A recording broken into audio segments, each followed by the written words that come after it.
Cours sur le top, pilon en arrière. OK.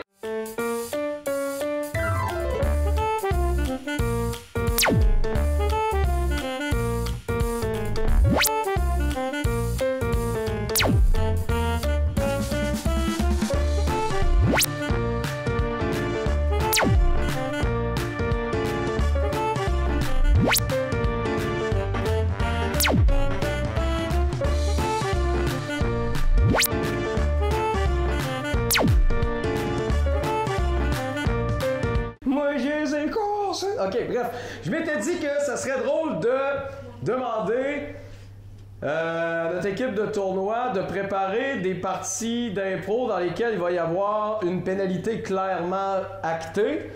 Une fois que ça va être fait pour nos nouvelles joueuses et nouveaux, c'est juste qu'ils sont séparés de la gang, dans le fond, je vais commencer par vous demander, selon vous, quelle est la pénalité que vous venez de voir, puis après ça, on va essayer de parler ensemble de comment est-ce qu'on pourrait éviter ce genre de pénalité-là. Comme tout sport d'équipe, il y a des règles en improvisation. Et pour ceux qui les respectent pas, ben il y a des pénalités. C'est de ça qu'on va parler aujourd'hui. Et c'est donc une petite base incontournable là, à se rappeler aussi avant d'aller jouer à l'extérieur. Donc... tu pourrais, Arnaud. Allez, Aurélie, mon petit tartare. Ouais, tu restes là, t'es un Non, jeune, finalement, toi. tu veux pas? T'es Okay. un jeune. Arnaud sera un jeune. Donc, on va commencer par le plus évident, c'est-à-dire la rudesse. La rudesse, c'est une pénalité d'éthique de jeu, en quelque sorte, puisque pour l'éviter, bien, il suffit aux joueurs d'être courtois ou de ne pas imposer son idée à tout prix aux autres et encore moins de s'en prendre physiquement ou violemment à un joueur opposé.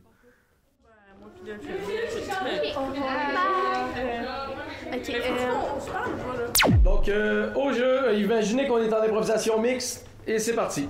Martin, arrête de flatter, là! Ma pelouse, là, c'est ma pelouse. Elle est belle, elle est fraîche, au contraire de toi. Non? Je voulais juste savoir. Arrête de parler, OK? Puis ça, c'est ma pelouse. T'as pas le droit de mettre le pied là. Puis notre chaîne de trottoir, là, tu la respectes. J'aimerais ça. Non! Mais je pourrais juste, comme... Laisse ma pelouse tranquille, puis si tu la laisses pas tranquille, ben je te jure, je vais venir mettre des pesticides sur ton gazon plein de pissenlits. OK, merci ça. La première chose qui a été rude, finalement, c'est quoi, d'après vous? Oui? Qu'elle a établi le terme. Ben, pas le terme, mais qu'elle a établi que ce que faisait... Ce que faisait l'autre, exact. On a imposé un personnage. Et là, c'était intense, là. C'était pas juste une petite imposition. Elle t'a dit de le montrer. Tu sais, ouais, non, mais c'était parfait, là. C'est ça, c'est sûr que c'est une grosse rudesse, tu sais, parce que on a été dans une situation où est-ce on arrêtait l'action de l'autre joueur, on y imposait un nom, on lui imposait un style de jeu, puis quand il essayait de parler, on l'empêchait de parler. Fait que c'est pas mal le plus rude qu'on aurait pu avoir. Donc, une autre forme de rudesse qui se peut, qui cette fois-ci arrive autant comparé qu'en mixte. Quoi? OK. Exemple, au jeu. Nous sommes aujourd'hui pour défendre la cause de Bob Marley, qui est accusé d'avoir trébuché sur un trottoir. Non, mais c'est pas ça. Oui, je présente mon idée. Je pense qu'il est coupable d'avoir trébuché sur ce... Mais moi, je pense... Non, mais qu'il est coupable, c'est arrivé. Veuillez le laisser parler, s'il vous plaît. Ben non. OK, c'est bon, merci.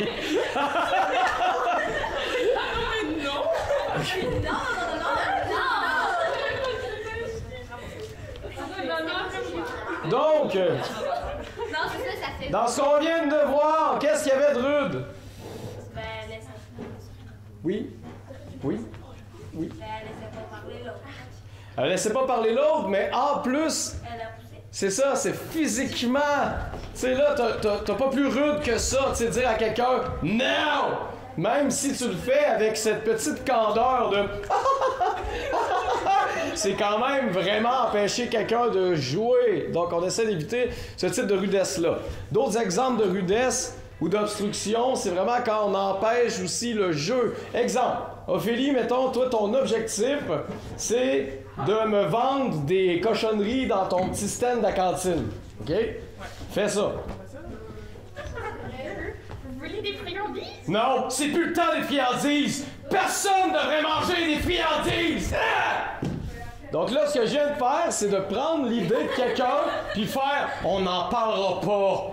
Fait qu'à ce moment-là, ben c'est ça, la réaction généralement... là, Ophélie, vu qu'on se connaît, elle fait comme si elle était triste, mais en réalité, en tournoi, elle se rend beau Moses, tu sais. Fait que...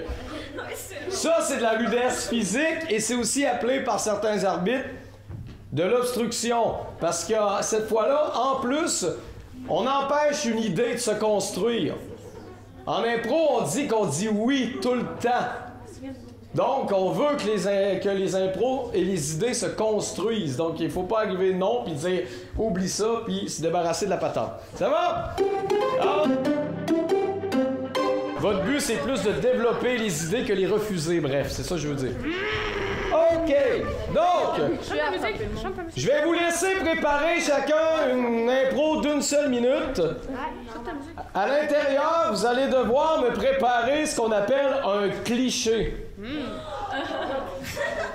Donc, quand on parle de cliché, on parle soit de quelque chose qu'on a trop vu, ça peut être quelque chose ça peut être aussi reprendre mot pour mot une citation connue, ça peut être refaire quelque chose qu'on a fait, qu'on a refait, qu'on a refait puis qu'on a revu en improvisation.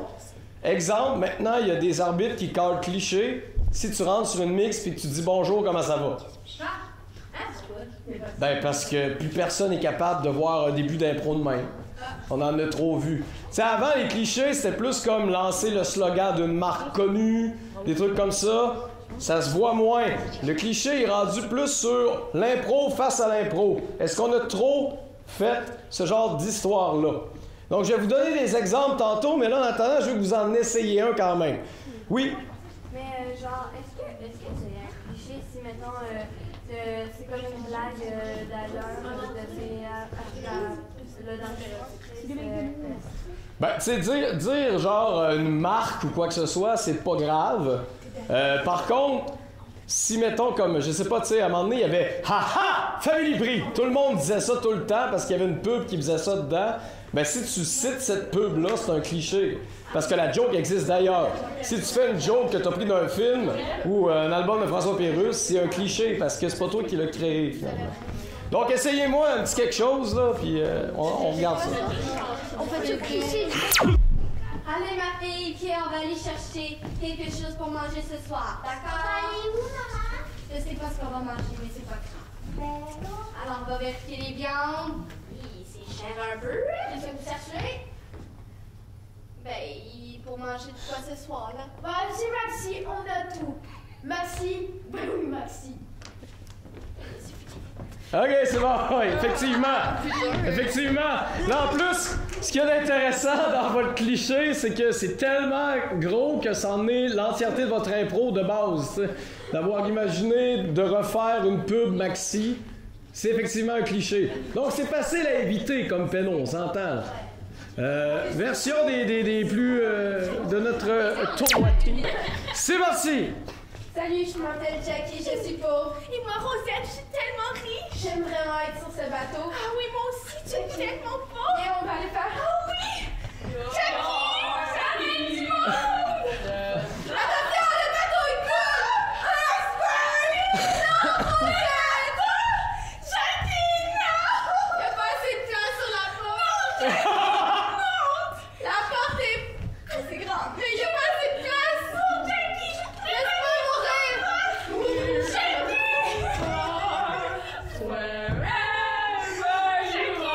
Terminé! Merci!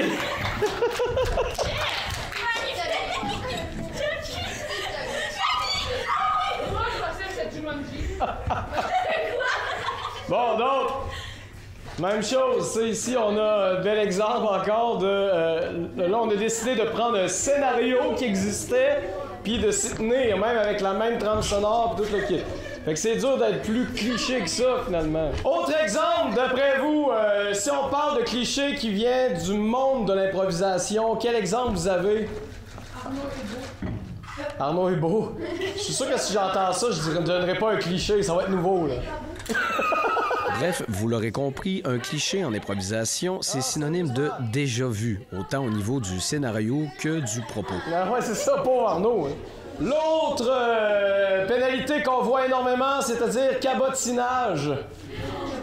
Cabotinage, ce qu'on veut dire par là, c'est lorsque on fait la joke de trop.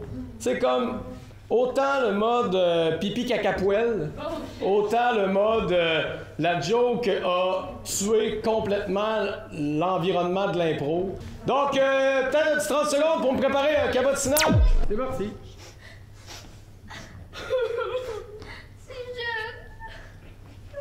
Hey, connaissais-tu la blague de la poule? Savais-tu c'est quoi son numéro?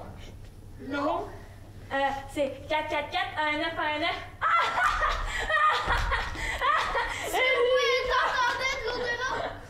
On a vraiment honte de toi, là. Au moins, on a juste tout le monde de la famille, là.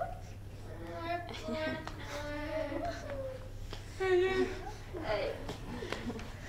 Tante Georginette est morte, pis toi, tu fais des jokes de mort. C'est parce que ça me met mal à l'aise, les choses stressantes. Mais là... En plus, c'est un orignal, là. Il l'a renversé. Ben oui. Terminé. OK. Bon, donc, ici, vous n'auriez pas eu de péno, en fait. Vous n'auriez pas eu de cabotinage pour la simple et bonne raison que ça avait de l'air prévu. Tu sais... Non, mais je vous explique le... Je fais juste vous expliquer le principe. Le cabotinage va arriver quand on voit... on peut pas s'attendre à ce que ça arrive. Exemple, si vous aviez commencé l'impro en prenant le temps d'installer une vraie trame dramatique, et non juste... c'est pas parce qu'on est larmoyant devant un cadavre qu'on est dans une dramatique, là. Tu sais, ça dépend de votre jeu.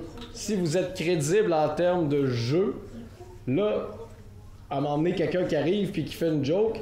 Quand je parle de faire une joke, je parle de faire une joke d'impro, pas une joke en tant que personnage dans l'improvisation.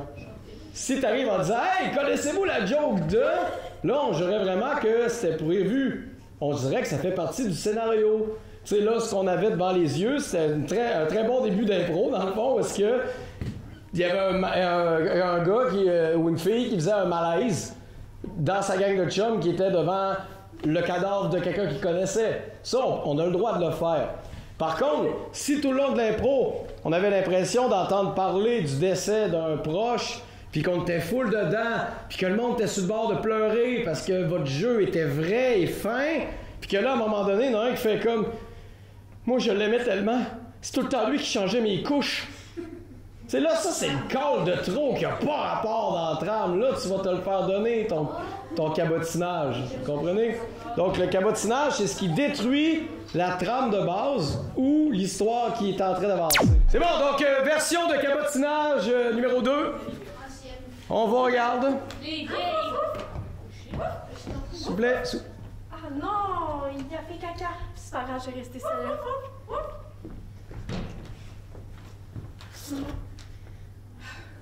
Crotte de bique.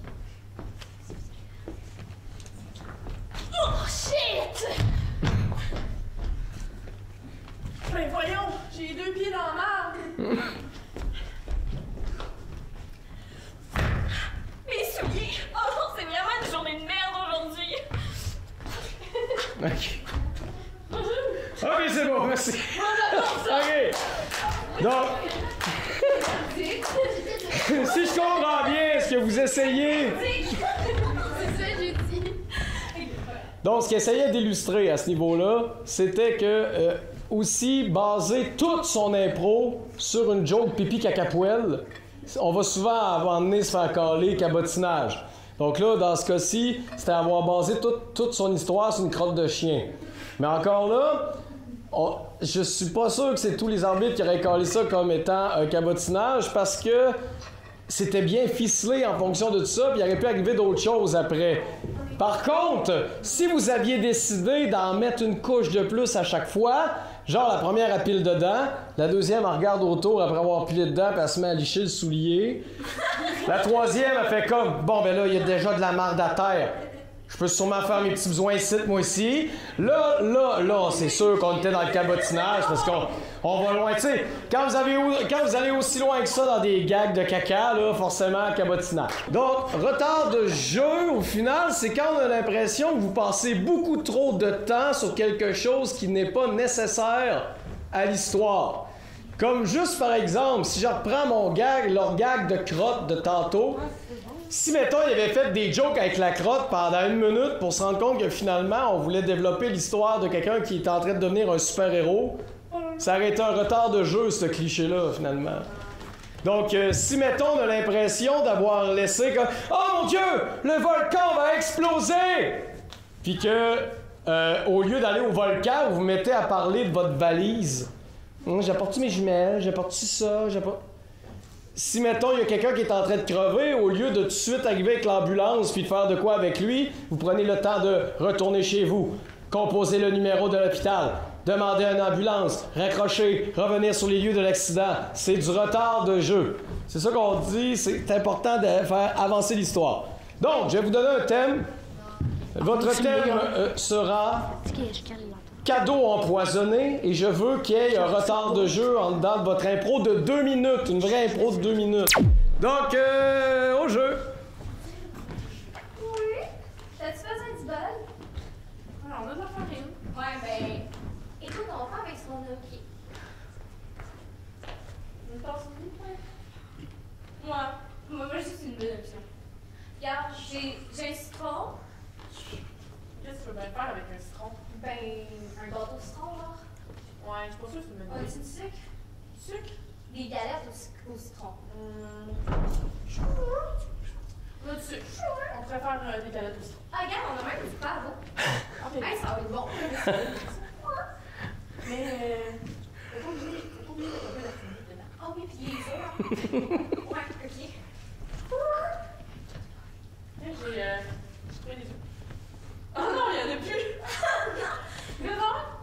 Non, mais là, ça, on a plus l'épicerie, là. On n'a pas le choix. Ouais, je pense qu'on avait À l'épicerie. Lesquels vont prendre? Non, je sais pas. Les millions sont cool. Les œufs blancs, c'est meilleur, je trouve. On devrait prendre gros calice. Let's go. Ouais, on va aller à la caisse. De retour à la maison. Bon. Ok, on a plus à faire de merde. Let's go. Bon, maintenant c'est la même. Ah, tu l'as. Est-ce qu'il en met plus? Ouais, encore un peu. Le four? Ben oui. Non, mais il faudrait rien dans les marques. Ah oui. Ben oui. Terminé! Merci, c'est bon. 2 minutes, on a fini. Ah ouais, ben là, je m'excuse, mais pour le... J'ai compris le retard de jeu, là, je suis en train de m'endormir. Il est assez flagrant. Non, là! Hey! Non, on avait tout! On s'entend-tu? Ouais, c'est ça, tout ce qui manquait, c'était de genre vous demander, on prend-tu le vélo ou on va à pied? Donc, vous avez vu, retard de jeu, on a passé beaucoup trop de temps sur des détails futiles. Tous les ingrédients de la recette, on s'en va à l'épicerie, bref, c'est ça. Il se passait rien dans cette impro-là, bref. Donc, deuxième version de retard de jeu.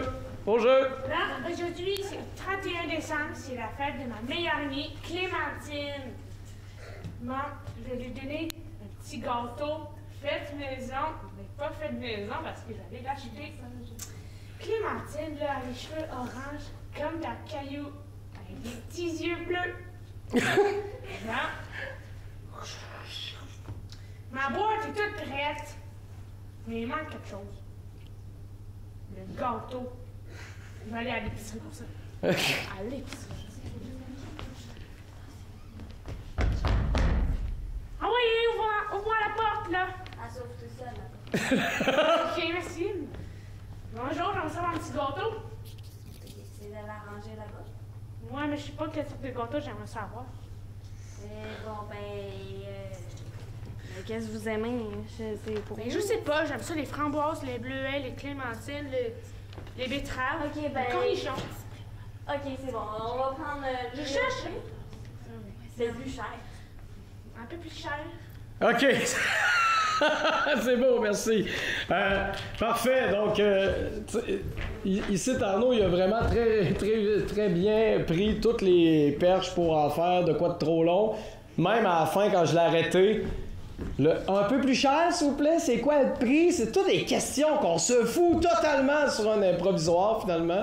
Donc, vous avez très bien compris comment faire un retard de jeu, en espérant que maintenant, quand vous allez vous voir en train d'en faire un, vous allez vous dire « Oh, qu'il faut que je fasse d'autres choses. » Donc, dans ceux qui connaissent un peu les pénalités en général, qu'est-ce que j'ai pas dit? Au début d'une improvisation, qu'est-ce qu'on fait? L'arbitre, il lit une carte. Donc, il faut respecter cette carte-là. Donc, c'est ça, non-respect de la carte, ça englobe non-respect du thème, donc ça veut dire que t'as pas bien développé le thème. Non-respect de la catégorie, donc ça veut dire qu'on t'a donné une chantée, t'as pas chanté, mettons. Le non-respect. Après ça, ça tombe dans ce qu'on appelle les procédures illégales.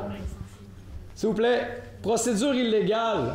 Ça veut dire que si, mettons, vous êtes 6 joueurs sur le banc, puis que le tournoi disait maximum 5, ben, vous avez une procédure illégale si votre 6e joueur embarque sur le jeu lui aussi, parce qu'on avait dit 5 joueurs. Si vous sortez de la scène pour aller jouer dans la salle, alors que ce n'est pas précisé dans la catégorie, procédure illégale. Il ne faut pas sortir de l'improvisoire. Ouais, c'est catégorie, c'est genre... Ben, il y a plein de catégories où tu as la non-limite d'espace qui existe, qui fait que tout le monde fait exprès pour jouer le plus loin possible. Tu as juste la catégorie où est-ce que tu as des conférences de presse. Les gens vont dans la salle pour poser des questions aux joueurs que sur scène. Tu sais, ça arrive là, dans la catégorie qu'ils donnent. Mais c'est ça, tu peux pas te dire « Ah, c'est une libre, je vais donc me faire une sans limite d'espace! » puis partir partout dans la salle.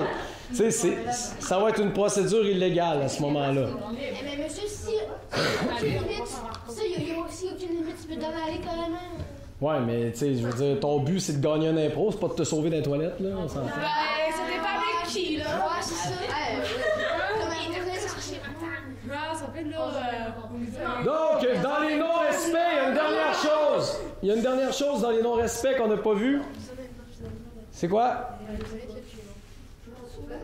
Non-respect du décor. Donc, le non-respect du décor, c'est vraiment quand tu installes un décor clair et que tu t'en fous. Exemple? Dans l'église, dans l'église, à la l'église, comment 300 Je comprends rien, man. Donc, c'était... c'est l'église à la base. Ouais. Mais là, après, le gars, il se prend dans un fast-food. Ah, ok, ouais. Oui, ouais, mais... Alors, ça c'est carrément la dernière qui nous manquait, c'est-à-dire le décrochage là-dessus, là, parce que t'es plus dans le même environnement. Exact, c'est ça, tu mets une table ou un décor, tu rentres dedans. Exemple de non-respect du décor. Je suis comme ça, les deux mains appuyées sur un petit stand, un lutrin. Je parle à tout le monde, blablabla, blablabla. Merci, je prends les premières questions. Oui, toi. Donc, c'est pas normal que j'ai réussi à passer à travers le lutrin qui était là. Donc, quand votre décor est pas clair, de moins en moins, on entend des arbitres donner non-respect du décor parce que ils vont la garder jusqu'à sont à 100% sûrs. Exemple de non-respect du décor, la porte ouvre par là, ouvrez-le pas par l'autre bord. Mais ça, ces affaires-là, c'est rendu des détails. C'est bien rare que les arbitres, ils gossent là-dessus. Mais, prenez pas de chance. Si vous voyez pas bien votre décor, le public non plus. C'est pas payant pour vous autres. Oui. N'existe pas des portes qui sont les deux bords? Oui, mais fais-le pas comme si c'était une porte à poignée à ce moment-là. Les portes battantes des deux bords, tu vas être la pousser. Puis tu peux lui donner un petit quick en arrière de toi. Ça. Il faut visualiser la chose correctement. Et la dernière, Péno, je l'ai dit... Tout au lieu. Décrochage. Décrochage. Qu'est-ce qu'un décrochage? Ben, il faut aller dîner, ça va pas censé. Ça n'arrive pas. Sinon, c'est un accent, puis t'as plus ton accent. Là. Exact. Un décrochage, les filles. Un décrochage, le but, c'est... S'il te plaît. Le but, c'est... On va coller un décrochage quand soudainement quelque chose qui était clair ne l'est plus parce qu'on fait l'inverse. Exemple, si je parle comme ça, avec espèce d'accent russe, je ne peux pas soudainement parler comme ça. Un décrochage, c'est changer d'accent pendant que tu parles, c'est soudainement se trouver drôle. Tu sais, genre, hey, salut!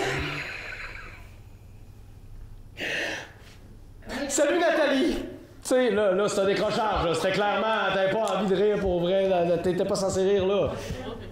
Sinon, qu'est-ce qui peut être un décrochage? Qu'est-ce qui peut être un décrochage? Tu changes de sujet. Là. Ben, que t'arrêtes juste l'impro. Ouais, c'est ça, tu sais. Exact! Il reste 30 secondes à l'impro, t'as décidé que toi, t'avais fini. Ouais. Décrochage. La fille l'année passée, là. Ah, moi, je lui donnerais une péno. Ah ouais, non, mais c'est ça. Tu sais, autre chose que dans le décrochage, il y a la méta-impro qu'on appelle. Exemple, t'es dans le fond, puis tu fais une voix off. Tu parles genre « Oh, vous devez me retrouver dans les bois! » Puis que là, au lieu de faire « Oh mon Dieu, j'ai entendu la fée, on la trouve! » Le gars, il fait juste comme « Hey, ta gueule, la voix off en coulisses! » Ça, c'est un décrochage. J'ai pas censé avoir de coulisses, pas censé avoir de voix off. C'est faire une joke méta, c'est-à-dire une joke qui nous rappelle qu'on regarde de l'improvisation. C'est du décrochage. Le manque d'écoute.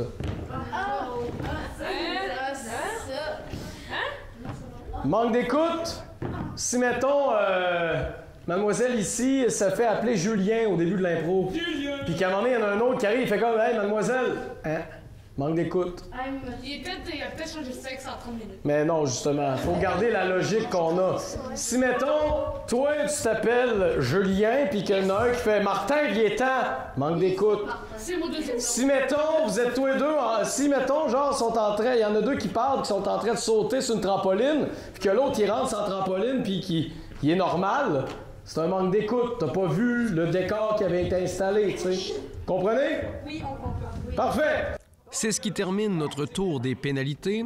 Bien entendu, c'est une façon très exhaustive de regarder un peu, de survoler toutes les pénalités qu'on peut rencontrer généralement. Il y a d'autres petits détails, mais en gros, ça donne une bonne idée. Désolé pour le blabla de la fin, certaines choses sont un peu plus dures à imager que d'autres, surtout quand on parle de pénalités. Merci de votre écoute, en espérant que vous compreniez un peu mieux la bébite qu'est l'improvisation. Et la semaine prochaine, on continue à en apprendre en parlant de catégories. Bye bye.